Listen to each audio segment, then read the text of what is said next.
Olá, sou a professora Rosilma Mello, Então, em mais uma aula de microbiologia e parasitologia.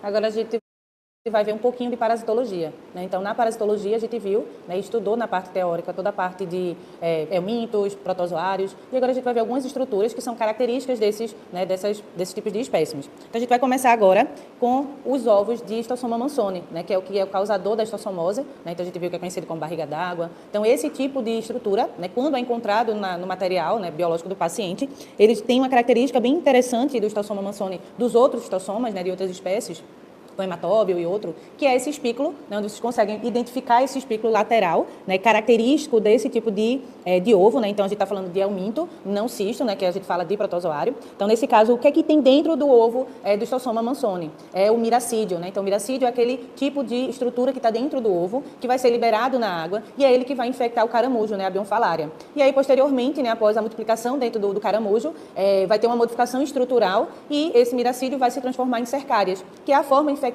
do parasita para o ser humano.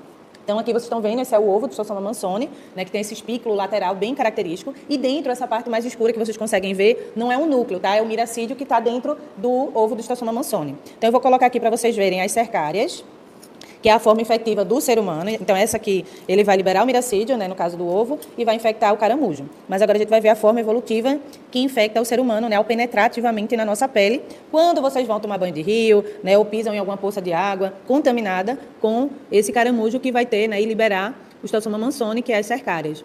Essa forma evolutiva das cercárias, ela geralmente é liberada em torno de 10 horas, num horário bem quente do dia, e por isso que é geralmente quando as pessoas gostam de tomar banho e vão se infectar com essas cercárias, onde elas vão entrar na pele, elas têm na parte superior, elas vão liberar enzimas que vão degradar lá o tecido e vão penetrar na pele. Então, deixa eu focar aqui as estruturas, para que vocês consigam visualizar aí no nosso monitor. Então, deixa eu identificar aqui uma cercária. Então, a gente sabe que na microscopia, principalmente quem vai trabalhar nas análises clínicas, precisa ter um trato fino com esse microscópio, com o manuseamento dele, o foco, a gente manusear as objetivas e ter paciência, até porque a estrutura ela não vai estar lá muito fácil, ela vai estar misturada principalmente com outros rejeitos, no caso desse processo aqui, que é o material fecal. Então, a gente vai ter, além das cercárias, vai ter outros objetos, outras estruturas dentro do material. Então, a gente precisa... então, essas são as cercárias, tá? Então, elas têm uma estrutura alongada, Geralmente, quando elas entram, elas perdem a parte da cauda. Então, elas são as formas que infectam o ser humano, Elas entram ativamente na pele e vão causar dano, vão lesar nessa estrutura e vão causar esse tipo de processo. A gente vai agora para a parte de protozoários.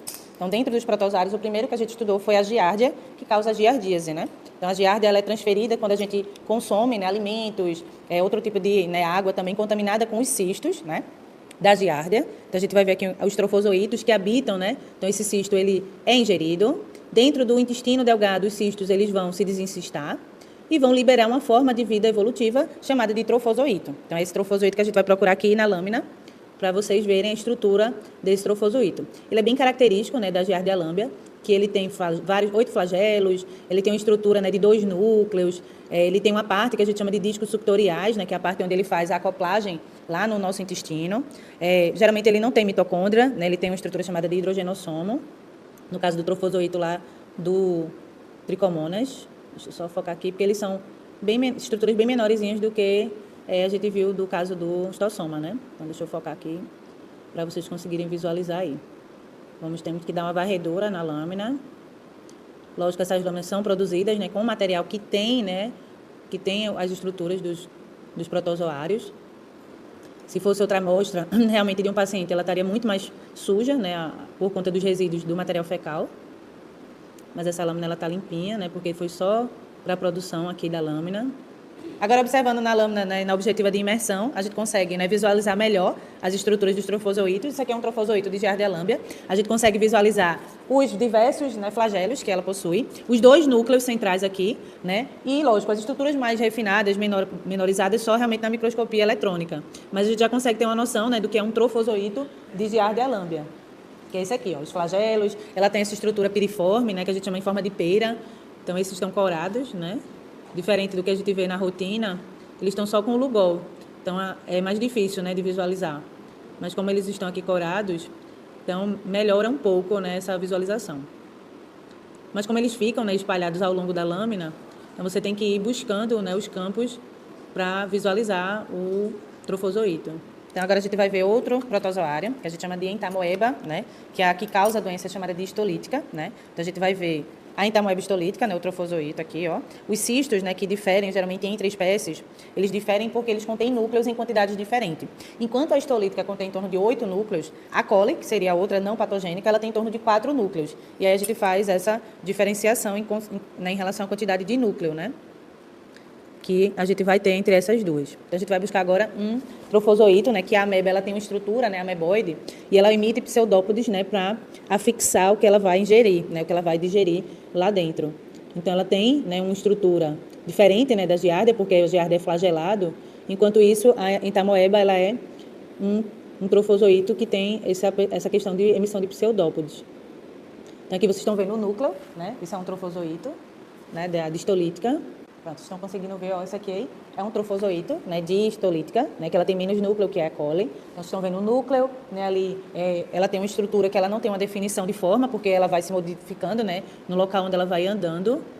E aqui a gente tem vários outros, né, trofozoitos. Deixa eu buscar mais aqui para a gente ver. Então, vocês estão vendo que eles têm várias formas, porque eles vão se moldando e vão se movimentando pela emissão de pseudópodes, né. Então, aqui, ó, a gente tem outros trofozoitos de entamoeba, ele não tem uma definição realmente de forma, como a gente tem da giardia. Então, dando continuidade, né, à observação de lâminas, né, da parasitologia, a gente vai ver agora o protozoário, né, que a gente chama de leishmania, né, que causa a leishmaniose visceral, a leishmaniose tegumentar, né, que tanto infecta, né, os animais também, que são reservatórios, como o cão, né, e o ser humano também. Então, a gente vai ver agora umas formas chamadas de promastigotas, tá, que geralmente são as que são transferidas durante a contaminação do paciente, né, pelo flebotomínio, que é lá o birigui, o mosquito palha, que vai injetar, né, quando ele vai fazer o repasto sanguíneo, ele injeta essas formas. Dentro do sistema lá do tecido, os macrófagos vão fagocitar essa forma evolutiva, e aí dentro lá eles se transformam em amastigotas, onde eles se multiplicam. Então vamos dar uma olhadinha nos promastigotas, e em seguida eu mostro para vocês os amastigotas. Então, essas são as formas evolutivas, né, a tripomastigota, né, então ela é mais afilado, né, a parte central, e ela tem o flagelo, que é quem auxilia a movimentação, né, para que ela consiga penetrar, né, ela vai pela probóscita lá do mosquito palha, e ele vai lá se injetar no tecido. Então, é com esse flagelo que ela consegue, né, atrair o macrófago, e o macrófago fagocita essa forma evolutiva, que sai do mosquito e vai infectar o ser humano, e também o animal, né, que é o reservatório, que é o cachorro. Então, essas são as formas, né, promastigotas. Daqui a gente tem outras aqui, elas são bem afiladas.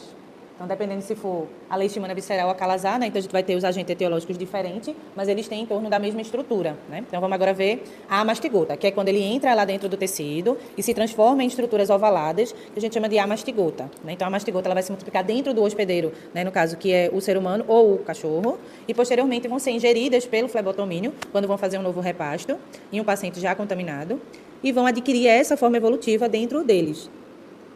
Então, vocês vão ver que ela é bem diferente da promastigota, né? Que elas são bem arredondadas, elas vão ter estruturas realmente bem diferenciadas da promastigota. Então, essas são as formas evolutivas amastigotas, né? Elas são ovaladas, né? Bem diferente da promastigota. Elas não têm flagelo, porque elas ficam dentro do macrófago. Elas se multiplicam muito rapidamente dentro do macrófago e, posteriormente, rompem o macrófago e vão infectar outras células, causando, né, aquelas lesões características da leishmaniose, tá? Então, essa é a forma amastigota. A outra que tem o flagelo é a promastigota. Então, vamos lá continuar com mais parasitos, tá? Então, a gente vai ver agora o Trypanosoma cruzi, que também é um parasita, né, que causa, né, que é um protozoário, que causa a doença de Chagas, né? Então, ele é encontrado também no sangue, né, várias formas evolutivas. Lembrando que o mosquito, né, na verdade, que é o barbeiro que transmite a tripaноssomíase, ele vai fazer o repasto sanguíneo. Nesse processo, ele vai fazer a defecação. E nas fezes do barbeiro, né, que é o triatoma, geralmente é o principal gênero, ele vai ter as tripomastigotas metacíclicas, que é que vão entrar no corpo do ser humano e vão se transformar em várias formas evolutivas, tá? Então, a forma tripomastigota metacíclica lembra muito o promastigota da leishmania. E já o epimastigota, ele lembra muito o amastigota, no caso da leishmania. Ele é uma forma evolutiva que está lá dentro do barbeiro, né, se diferenciando em promastigota metacíclico, né, ele vai evoluindo dentro do barbeiro e vai descendo o trato, né, gastrointestinal até chegar na região de ser, né, exteriorizado junto com as fezes do animal. Então, esse daqui é o epimastigota do Trypanosoma cruzi. Então, vamos continuar também com esses, né, protozoários. E agora a gente vai ver os taxoítos do triponossoma, né, do Toxoplasma gondii. Toxoplasma gondii, né, também é outro, né, protozoário que causa a toxoplasmose, que geralmente é conhecida como a doença do gato, né? Então, o taxoíto é a principal forma de multiplicação dentro do animal, né, do hospedeiro, né, que ela vai ter uma multiplicação rápida, né, e é quem vai estar lá, posteriormente, se transformando em bradyzoítos, tá? Dentro, geralmente, do hospedeiro intermediário, que pode ser o porco, né, pode ser, né, outros animais. Quando a gente ingere carne desses animais, a gente pode se contaminar. O gato, geralmente, ele se contamina quando ele ingere, né, ratos ou outros animais contaminados com essa forma evolutiva. Então, a gente vai ver os taxoítos. Então, aqui a gente tem uma estrutura, né, de um taxoíto sendo fagocitado, né, no caso que seria uma estrutura macrófago. Então, essa estrutura aqui, ó, que ela está sendo fagocitada por um macrófago. Então, esse é o taxoíto do Toxoplasma gondii. A gente vai ver agora o trofozoíto do Trichomonas vaginalis, né? Então, o Trichomonas, que é considerado uma infecção sexualmente transmissível, ele só tem de forma evolutiva o trofozoíto, a gente não tem cisto, né, como a gente geralmente encontra em outros tipos de protozoário. Então, geralmente, ele é uma estrutura mais sensível, né? Então, para realmente ter essa transferência, é preciso ter o contato íntimo, né, com secreções, que é a forma de transmissão, por isso que ela é uma infecção sexualmente, né, transmissível. Então, é uma estrutura que ela não resiste, né, muito à questão de algum tipo de detergente, né? Então, ele é bem sensível porque ele é um trofozoíto. Então, ele tem flagelo, ele é um trofozoíto flagelado. Ele também é flagelado, né, como a gente viu no Trypanosoma cruzi e em vários outros, né, que vocês estão vendo, tem muitas bactérias, tá? Porque isso é um esfregaço de secreção vaginal. E é por isso que a gente vai ter também essas, né? Então, aqui é outro trofozoíto, ó, de Trichomonas. Então, essas outras são bactérias, tá? São bacilos, ó. Então, a gente consegue ver os flagelos, né? A parte do núcleo não tem, né, mitocôndria, então ele também tem hidrogenossomo, tá? Então, ele tem uma membrana, né, ondulante em cima do trofozoíto, que é essa que vocês conseguem ver em cima aqui, ó. E ele tem outros flagelos inferiores. Deixa eu focar melhor aqui para vocês verem essa estrutura. Então, essa estrutura refringente aí, ó, é a membrana ondulante. Deixa eu pegar outro aqui para vocês verem. Aqui tem outro, esse aqui é outro, né, trofozoíto. Aqui ó, tem mais um, aqui a gente dá para ver ele bem melhor. A membrana ondulante, né, dá para ver essa parte aqui, ó, né, o flagelo, né, então esse tubo, né, ele não tem, geralmente esses trofozoítos eles não fazem digestão, a gente não tem cisto, tá, de Trichomonas vaginalis. Então eles são sensíveis a degermantes, são sensíveis a cloro, então, eles não sobrevivem muito tempo no ambiente, tá, aqui ó, dá para ver um bem grandão. Eles não sobrevivem no ambiente, né, por conta do ressecamento, eles acabam morrendo, né. Então, ele geralmente faz um tipo de absorção por difusão passiva, né? Ele não tem trato digestório. E essa é a membrana ondulante, né? Onde vocês conseguem ver em cima aqui. E o flagelo ali, ó, que eles são os flagelos do Trichomonas vaginalis. Então, a gente encerrou, né, todas as lâminas que a gente tinha que ver. Então, a gente finaliza por aqui, né, a parte de parasitologia. E, né, a gente já tinha visto anteriormente a microbiologia.